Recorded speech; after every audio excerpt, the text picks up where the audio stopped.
Of all the mysteries surrounding support for Pol Pot, two questions are outstanding. How and why Western arms are getting to the Khmer Rouge. The evidence we have tells us to begin in Europe, here in Bonn, capital of Germany.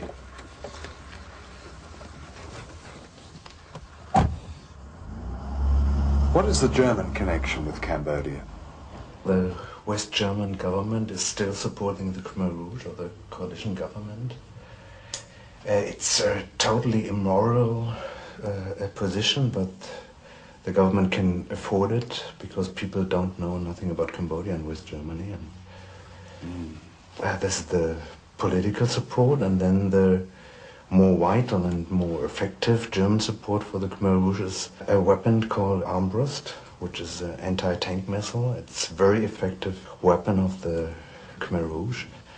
And the Khmer Rouge use it against the tanks of the government forces, and I found a Khmer Rouge who was really proud of this weapon, who was giving me my congratulations as a West German for this great weapon. So.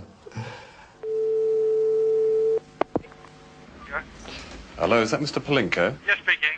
I called the German arms manufacturer, MBB, to ask how their weapons got to Cambodia. Just to say that I've returned from Cambodia recently with new information, which I would like to pass along to you, and also to say that I'm recording this conversation for accuracy. Right. We came upon in Cambodia Armbrust weapons, and I have a serial number which I'd like to give to you, and perhaps you could help us with the origin of this particular weapon. Okay. The full inscription is Lot Arm A 8404060793.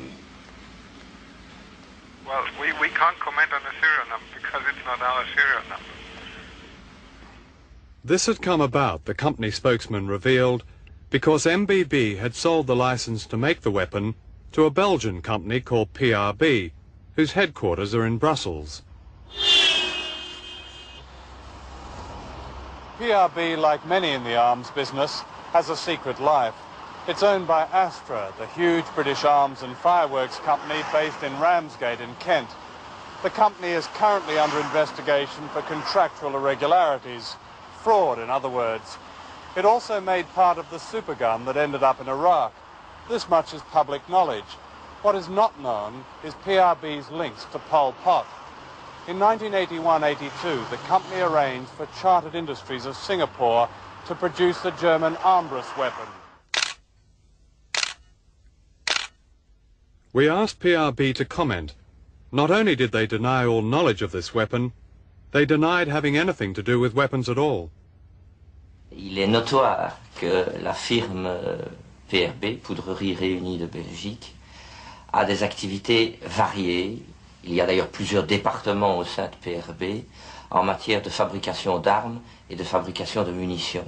Quand on regarde le rapport de la commission d'enquête de la Chambre des représentants de Belgique sur les livraisons d'armes et de munitions, on peut voir pratiquement à toutes les pages citer PRB. Manifestement, cette société est impliquée dans une série de contrats importants vers l'Asie du Sud-Est. This most important contract led us to Singapore. Once the last bastion of the British Empire, Singapore is now a supermarket with banks, docks, and a widely promoted image as a tourist centre.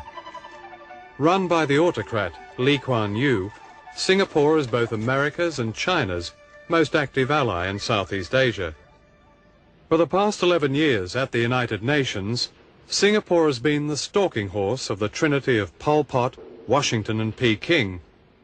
Here at last year's UN vote on Cambodia, the Singapore representative leads delegates who voted for the Khmer Rouge-dominated coalition to meet Pol Pot's man at the United Nations, himself complicit in mass murder. Prime Minister Lee has said the Khmer Rouge must be part of a settlement. Journalists, he said, have made them into demons.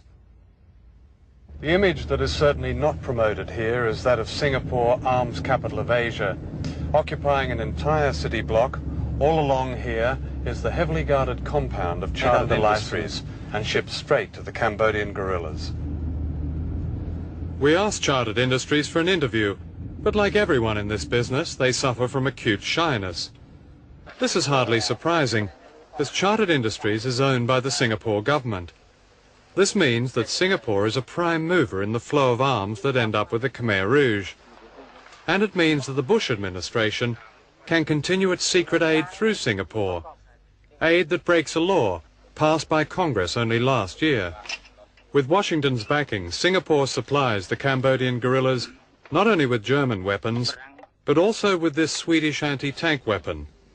We filmed these weapons soon after they'd been captured from Pol Pot's army. From Singapore they are shipped here to the port of Sattahip in Thailand.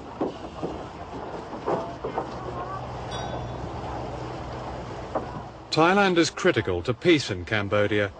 Prime Minister Chatterjee has made peace moves towards Phnom Penh and indicated he wants the Khmer Rouge out of their bases in Thailand. This has so alarmed the Bush administration that Washington has threatened to cut off trade privileges to Thailand. Chrisak Chunavan is a senior government advisor. I asked him why Thailand still allowed arms to reach the Khmer Rouge. To close the door completely on shipment of arms or whatever that you say is flowing through Thailand, it's also a very difficult situation without a settlement. Those arms are coming from a variety of sources, aren't they? Yes. Not only from China, they're coming through Singapore, indirectly from Western governments. Yes, I believe so, yes. Would you like those Western governments that are indirectly helping the supply of arms to stop that? Yes, yes. I mean, I can go on record of asking for all Western powers and China to stop, arming the fighting forces. And this is where the weapons arrive, a Khmer Rouge munitions warehouse in Thailand, filmed for the first time from inside the compound. But who owns this place? We had land registry records searched and found the identity of the owner classified. However, our sources tell us that the land is owned by the United Nations Border Relief Operation and leased to the United States government. This is ironic, a humanitarian agency renting its property to a foreign government which allows the Khmer Rouge to use it as a military base. Near here is Zone 87, where Pol Pot lives and plans his reconquest of Cambodia. This rare map was originally drawn by American researcher Roger Normand. Zone 87 is an enclave inside Thailand's Trat province in which several times a year the high leadership of the Khmer Rouge holds training sessions for high-level military cadre. The Khmer Rouge place a very high premium on indoctrinating their troops. There are 13-day sessions which are led by Pol Pot and some other top Khmer Rouge leadership, which includes Son Sen, who is currently the Minister of Defense for the Khmer Rouge, Khieu Samphan, who is the Vice President, and also Tamok and Yang Sari. It's the exact same leadership that controlled from 75 to 78 that is now controlling these training sessions, and more than that, from this base, Pol Pot is really directing the political and military strategy of the KR.